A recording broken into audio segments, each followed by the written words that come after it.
they were dating, she had tried to reach out to his younger sister, at least to be friendly with her, but she noticed that the girl was a bit cold towards her. She would give her one-line responses, that kind of thing.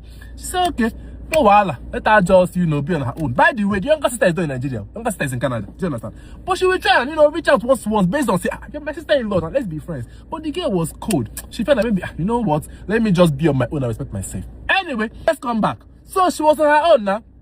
The younger sister that was doing her, the more you look, the less you see, giving her one-line responses, now reached out to her. She said, this girl sent me a message. What happened? Let me go and check.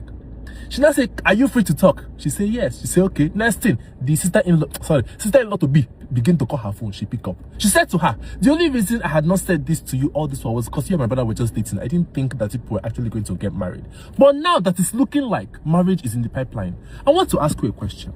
Are you aware that the man you're about to marry is a rapist? She said she could. Then she shocked. She calmed down. She said, excuse me, what are you saying? She said, I repeat, that the man you're about to marry is a rapist. She said, what do you mean by your brother is a rapist? What are you saying? She said, for your information, that man raped me when I was 16 years old. I got pregnant and I gave birth to a male child. That male child is the boy that you think is his younger brother and my younger brother. While in fact, that boy is my son. She said, Charles, that I was confused for a moment. Then I asked her, sorry, Ekene is your son, not your brother. She said, yes, he's my son. My family covered it up and sent me out of the country because my parents were trying to do stuff in politics. I gave birth in Canada to my son and they took him from me and brought him to Nigeria.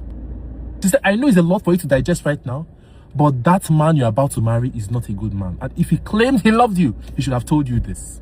And then she cut the call. She said, Charles, that my heart, my body, my hand, everything was shaking. And she started calling her fiance. Her fiance wasn't picking up. And because she has a good relationship with her mother-in-law to be, she drove straight to her mother-in-law's house. Mother-in-law to be's house. And she saw her mother-in-law to be. That one was happy. Annem, welcome, welcome. She said, Mama, please, can I talk to you? She said, yes, what's the problem? She said, please, I need the truth and nothing but the truth. That one said, what is the problem? Now talk to me, I will tell you the truth. Okay? That's how Ngo now opened her mouth and told her mother-in-law to be everything that her sister-in-law to be just told her. She said, Charles, I was not ready for the next words that dropped out of somebody that called herself a mother. I said, Nele Hokuri, what did she say? Tell me now, this juice is piping hot.